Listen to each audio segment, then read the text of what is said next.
Alrighty, guys.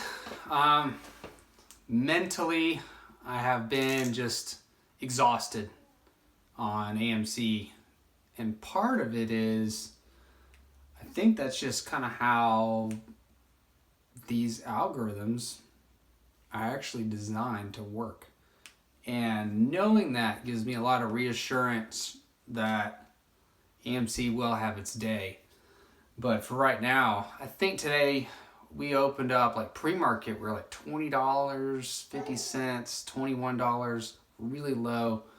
And then open market, we had this big push up to all, $25. And, and it's the end of the day now.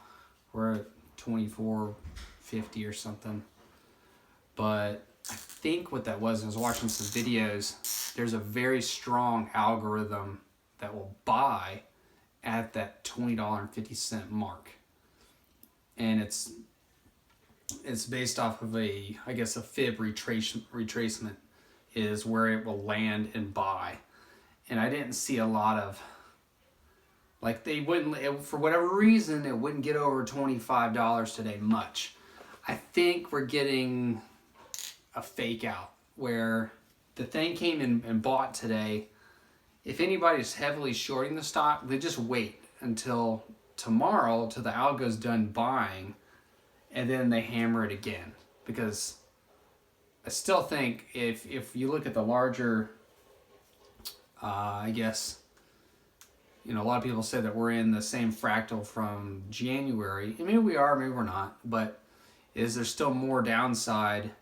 And then it finally turns and whips around and then rips our faces off. And I'm here for that. That's what I'm here for. As long with everybody else. And wherever that takes us, I got frustrated with the timing.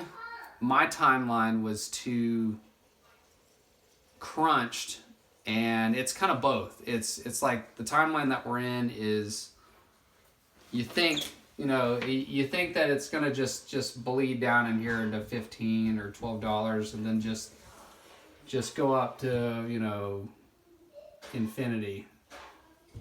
Okay, we think that it's gonna do that, but really it's like this, and then this, and it can get exhausting. But that's the way that these algorithms are trading. I'm just letting you know that I feel your pain. It can get exhausting doing this because you want it to happen a lot faster. And if you're I think it's even more exhausting if you have options, because your options get demolished in these kinds of moves unless you have leaps. If you have leaps where it's just time, then it's not as bad. But anything, I had bought at the beginning of December, I had bought some $30 calls and I made a little money on them, but I held them too long and they decayed poorly. And I had bought, at the beginning of December, I bought Jan 5th. And really, I should have bought much, much farther out. So I learned a hard lesson. Those calls I bought got cut in half, and I shouldn't have bought them anyways. Should have just bought shares. That was not my trading strategy that I've had over the past 9 months. Was like 10% calls, and the rest of the time I was writing options. And I didn't do that, and I just had a brain fart and blew it up. Either way, part of this is just try to exhaust people out of their positions and get you to just throw in the towel. And I'm not, and part of it is people that you've been burned before. I've been burned before. Last year, my first year of trading, I made $3,800 in a great pump and dump. And then all the other pump and dumps I played, and all the other stuff I did, and all the other options, I lost $14,000, on top of the $3,000 that I made. So just a little bit of transparency. Everybody has a bad day. So people, you can get wet feet, in trades like this. They can really test you. But one thing I've noticed is that on balance volume, the demand is still there. And that is a heavy thing, because contrary to a pump and dump. A pump and dump, by definition, really somebody has a giant short position in a penny stock, okay? And I'll just draw out kind of, you know, the most glorious pump and dump. I'll draw out in Pixon. That was one I actually made some money in. This is a couple years ago. I'll just kind of quickly go through this as fast as I can, but basically there was some news. The stock went up to like 10 cents, you know, and then it came back down here to like 8 cents, and then I loaded the boat in this range.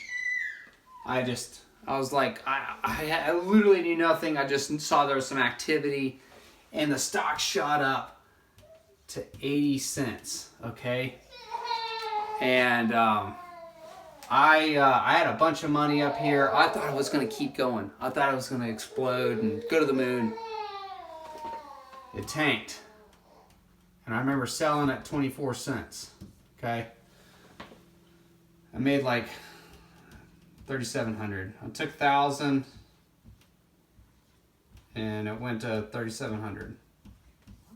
I'll just say this, I got lucky. That's all it was, is dumb luck. Because what I didn't realize is there was a company that came in and pretty much fluffed the stock and then shorted it on the other side and crushed it. And I didn't know what was going on. The stock actually had no demand. They had no revenue. It was just a short, literally a short covering and then re-shorting it down to below where he started covering. And that's kind of what you'll get in a pump and dump world. All that volume you see going up the other on this side of the mountain is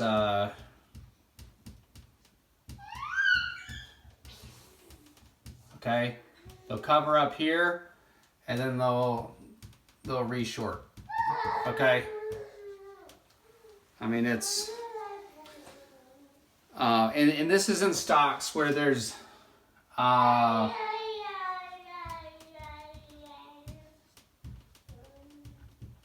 okay. Don't forget, a lot of these stocks, there's zero demand for these stocks. Zero. And people are just in them for the volume. So AMC is not like that at all. And I'm not trying to tell you what to do with your money. I'm just telling you that me personally, I don't view AMC as a pump and dump. There's too much buying demand. It's on people want to own the stock, like they want to own an Apple or a Tesla or an Nvidia or an AMD. They just want to own the stock. They like the stock. We like the stock. I mean, that's all it is. In a pump and dump, you'll see people hold on to it for a week or two or a day or whatever, and they're out. So I hope this is somewhat educational. Some of it's just for me, honestly, to reassure myself in my position and my stance on the stock. Either way, I'm still in it, and gonna see what tomorrow brings. Either way, thanks, guys.